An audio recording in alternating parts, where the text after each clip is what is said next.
Hi, mystery readers. This is It's a Mystery Podcast. I'm your host, Alexandra Amore, and I'm here today with Michael H. Rubin. Hi, Michael. Hi, how you doing? Very well, thank you. How are you?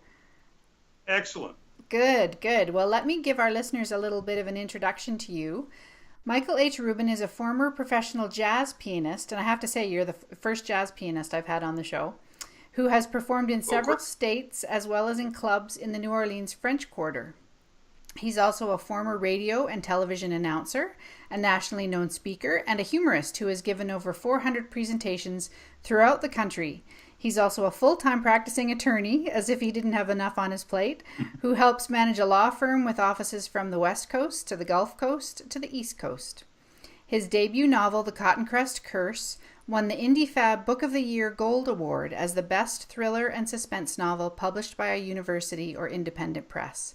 Cashed Out is his latest novel, and it will be available August 18th, 2017. And we're going to talk about both your novels today.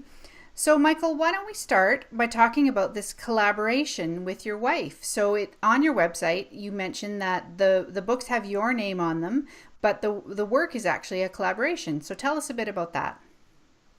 absolutely. We walk early in the morning. When I say early, I mean early, 4:30 a.m. And we talk through the plots and the characters, and we write our books together. Now, the question is always, well, if we write them together, how come her name's not on them? When our first novel came out, our agent in New York said, well, look, you could publish a novel with two names, but nobody understands fiction by committee unless you're James Patterson for the first book. And you could have a fictitious name, but then you'd have to create a background. And since both novels are legal thrillers, my wife and I decided we would use my name because I'm the lawyer and she's a television producer, but it's community property. There's no problem. It's a joint effort. Right. And so, how does it work? Do you let's start at the beginning, I guess. Who had the idea first to write The Cotton Crest Curse? We worked on it together. We had actually been walking early in the morning, and to keep ourselves awake, we'd think up characters and people and backgrounds, and we'd start taking notes. And after we had enough notes, we said we could make a novel out of this. So we didn't start with the idea of a novel. We started with the idea of the characters. Oh, interesting. Okay. And so it's set 2 decades, I think, after the American Civil War, so late 19th century. And tell us a bit about In, the plot and the characters.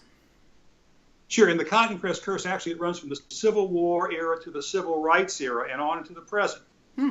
And it is a story about a plantation in South Louisiana. But like all plantations, it's both the center of commerce and the center of mystery. And it follows the lives of several families, the aristocrats who live in the plantation, the former slaves who are there, the sharecroppers, what happens in post-Reconstruction Louisiana and in the United States. There are true characters, true historical characters in there. And in fact, because it was published by a university press, it was vetted by historians. So all the history is accurate, although the murders are fiction. Right, exactly. Yeah. And you mentioned and I saw somewhere too, it's a legal thriller, it's a murder mystery, and it's a bit of historical fiction. So how do you balance those three elements in the books, do you think? Great, great question. Well, I think that the thing we want most is for people to read an interesting story. Mm-hmm. And the history has to be accurate, otherwise you lose their presence. But this is not a footnoted history book or a treatise, and neither is it a legal treatise. But the law plays a role. The Equal Protection Clause plays a role. The case of Plessy versus Ferguson, which is the horrible separate but equal case, which actually began in Louisiana, plays a role in the novel. But at base, it's a page-turning historical thriller that follows the lives of several families. Okay.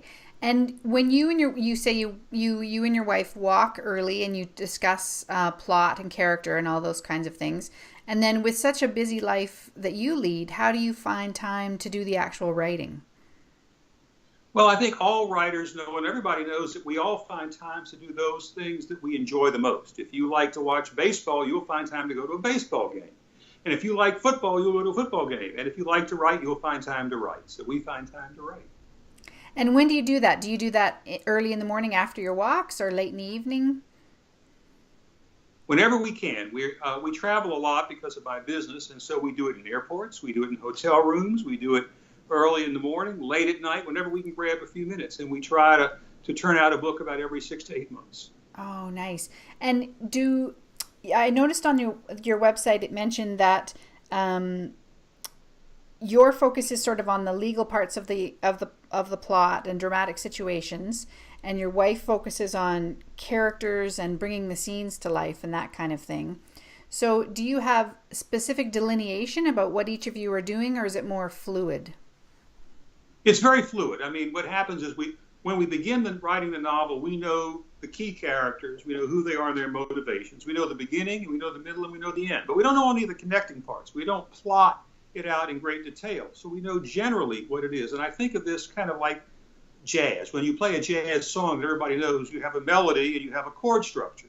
But you make it your own by putting the connecting parts in and improvising. So what we do is we write, our interesting part is to figure out how to connect the parts between the beginning and middle and end. So it's as interesting for us as it is for the readers. Well, that's such a great analogy. I love that so much. Thank you for saying that. The jazz music analogy. That's brilliant. And you must have had, I mean, we mentioned when I read your bio that you've been a jazz pianist yourself. So you must have quite a creative part of your soul that needs to be expressed, I would imagine.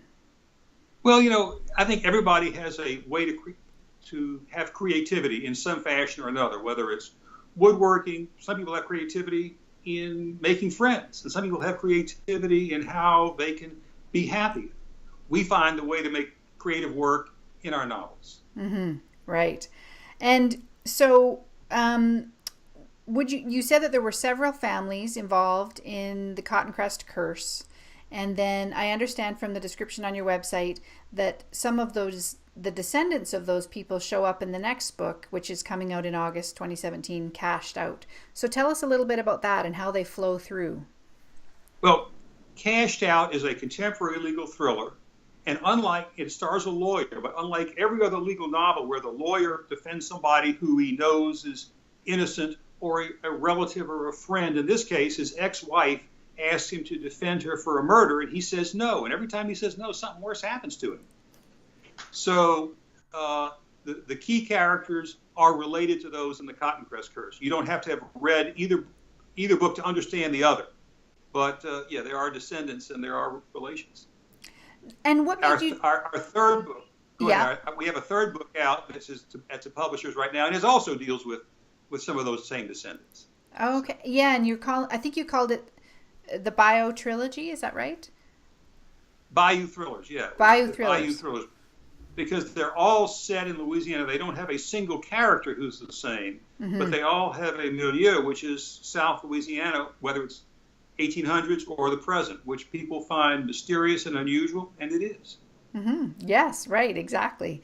And so you must be, it's obvious that place plays a big role in these books because they're set in Louisiana, and both historically and in the present day. And I imagine you feel a tremendous fondness for that part of the world. I do, but I don't want people to think that this is a book where you have to understand Louisiana or that it doesn't have relevancy to the rest of the country. All of our books, although they have a place setting, are actually universal in themes. For example, the theme of the Cotton Crest Curse is, can we really know the truth of everything? And the theme of Cashed Out is, when are you happy with your moral decisions, and when do your moral decisions cause problems? Oh, fascinating. And so did you and your wife find that you came up with the theme first, or did it evolve as you wrote the book? Well, I have been teaching and lecturing about ethics for many years. My wife's a television producer. She's produced lots of television shows for public broadcasting here in Louisiana that deal with ethical and moral issues. So that's a concern of ours. We don't want to beat people over the head with the theme of the book, but those underlying kernels give us the impetus to write. Okay, and so it sounds like maybe the theme came first, and then you started working with an idea. Would you say that's true? Actually, it was a little different. The characters came first. Okay. And then the theme arose later. Oh, interesting. Okay, so tell us a little bit about this character, and you'll have to tell us his name because I wasn't sure I could pronounce it. Sure. In Cashed Out, the lead character, the protagonist, is a guy named Sheck Snyder. And Sheck Snyder is a good Louisiana name, both German and French. And there were lots of German settlers and French settlers in South Louisiana who intermingled with the Cajun background. And he's a failed lawyer. Let me give you his voice, because this is a first-person novel, kind of noir, and I'll give you kind of what I call the elevator speech. Excellent. Failed lawyer. Here it is. Failed lawyer. Damn right I'm a failed lawyer. I got a failed marriage. I got 3 maxed out credit cards. I got a mortgage that's underwater. I got no clients and I got no money. Well, no clients except for Gigi Guidry, and he's just been murdered, and no money except for the $4,375,223.17 in cash he left me for safekeeping. Oh, that's a little bit about the voice. Oh, that's fantastic. And so when you and your wife are doing your early morning walks, do you find yourself talking in Sheck's voice or working things out about the plot from his perspective? Yes, we work the plot out. We don't worry about the voice so much that we sit down to write, but we know who he is, what he wants, and what's going to happen, as I said, the beginning, the middle, and the end. We don't know all the connecting parts. In fact, when we start writing, we don't know all the characters. We know the key ones, but sometimes these other characters evolve as we write, and sometimes they take on a life of their own. Of course, yes, exactly. Has anything surprised you about Sheck's? His sense of humor. Ah, okay. He's a failed lawyer with a great sense of humor, and so this book is both a thriller, but it's also got humor in it. Nice. Oh, that's fantastic. And with your love for Louisiana, speaking of surprises, was there anything in the historical research you've been doing for the books that surprised you or intrigued you? Well, what intrigues me about Louisiana is 3 things. It is some people call it a gumbo. It's a mixing pot of lots of cultures. I mean, we have had an immigrant culture here for many years, going back to before Napoleon, back to the French when they first came here, and the Spanish before that. In fact, the New Orleans French Quarter, the current configuration of it, the architecture is primarily Spanish, not French. And if you walk through the French Quarter, you'll see Spanish names on the street as well as French names. The second is the issue of race, which occurs throughout the United States, but particularly in Louisiana, which has the horrible background of slavery and what happened during Reconstruction and then post-Reconstruction when the Northern troops were withdrawn. And the third issue is our interrelationships with other people, regardless of their race, gender, or other types of identity. Mm-hmm. Right. And yeah, so it sounds like you really, in the books and the plots, dive deep into a lot of the issues that must affect Louisiana in those ways. We try not to make it a deep dive into a philosophical background, but it does play a role and it informs how we write. They often say, and lots of writers say, you need to know more than you put in your book to make the book real. It has to have an underpinning that you don't have to put in the book, but it underpins what you write. So what we try not to do is to make sure that the writing moves you along so that you want to turn the page and say, what happens next, rather than, oh, I'm getting a history lesson here. We're trying not to do that. No, of course. Yes. Yeah. Sprinkle it throughout to make it continue to be interesting. One of my favorite authors is James Lee Burke, and he has a series of books set in Louisiana, and the main character is an ex-police officer named Dave Robichaux. And I just wondered if you were influenced or inspired at all by Mr. Burke. I was influenced in the sense that he shows that you can write just like lots of other writers, Eudora Welty and others, that you can write books about a certain area of the South, or Tennessee Williams or Faulkner, that have universal appeal, that you take the local and you make it universal. Yes, well said. Oh, I love that. And so you and your wife have a couple more books that are coming out in the future, and I'm trying to find what they're called. Tell me. Our third book, which is at publishers right now, is called Sanction. Okay. And it's set in New Orleans, and its denouement is at Mardi Gras. Mm. And the fourth book, which we just sent to our agent, is called Inflamed, and it's about radical groups. Radical roots. What does that mean? Radical groups who decide that now is the time and New Orleans is the place to make a big statement. Mm. About society and the way things are working? That's right. I don't want to give away more than that till we get further along. Okay. with our agent and with the publisher. But it's a contemporary thriller, and it has lots of resonance to what's going on right now around the country Oh, fantastic. and the world. Okay. Yes. Yeah, exactly. That's great. And so you and your wife And it continue. Sorry, go ahead. and yeah, in fact, if you want to find out more about all the books, we have excerpts and synopses of the books on our website, including of Sanction. So Oh, people can okay. go to my website. I'm sure we'll give the URL in just a minute, Yeah. and they can see more about the books, how we write, and information about them. Yes. Yeah, exactly. Yeah, we'll give that address out and I'll make sure to put a link in the show notes as well. Um, and Oh, I had another question. Now it's gone out of my head. Well, this has been fantastic, Michael, and I've really enjoyed chatting with you. And I'm sure that fans of legal thrillers everywhere and mysteries will appreciate knowing more about your books. So why don't you let the listeners know where they can find out more? Absolutely. Well, they can go to my website, which is